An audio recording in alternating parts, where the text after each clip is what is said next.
The Dershow. You know, one thing about Hamas, it broke every single deal it ever made. Remember, there was a ceasefire in effect on October 6th, and they just ignored it.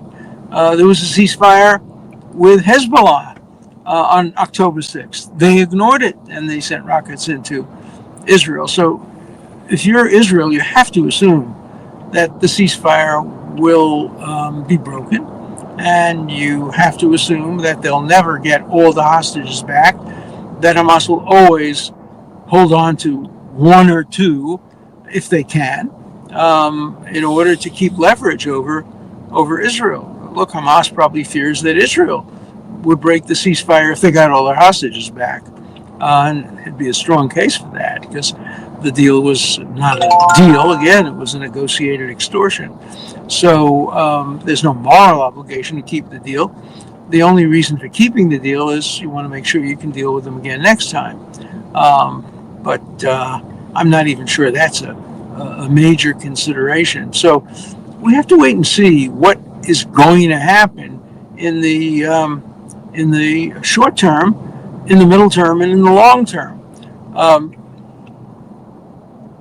And remember too that while we're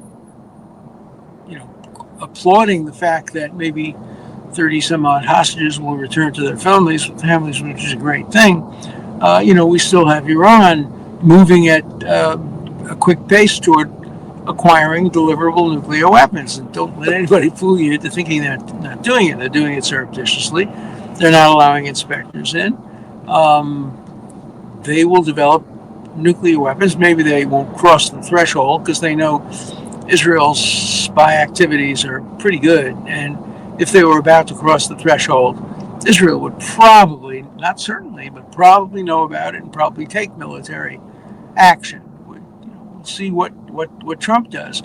Remember, Biden refused to give Israel the bunker bombs. So did Trump, by the way, in his first term. The bunker bombs necessary to attack the underground nuclear facilities. Let's see if the Trump administration changes that policy now and gives Israel not only the bunker bombs but the B-52s that are necessary to carry these very, very large bunker busting bombs. We'll have to follow that very carefully. But this is just the beginning. It's a bad deal for Israel, 32 for 3,000. But as I said, it's something that no democracy could resist. When you have a tyrannical, murderous regime like Hamas, who will put a gun to the head of any hostage on a whim. They killed the 6 people, including the American, just a few months ago. And they've killed babies, and they've raped women. We know all of that. And the question is, how do you deal with them? Do you just capitulate and surrender? Israel, I think, did as good as it could do. It kept the war up. It destroyed the Hamas leadership along with the Hezbollah leadership, and it negotiated the hostages.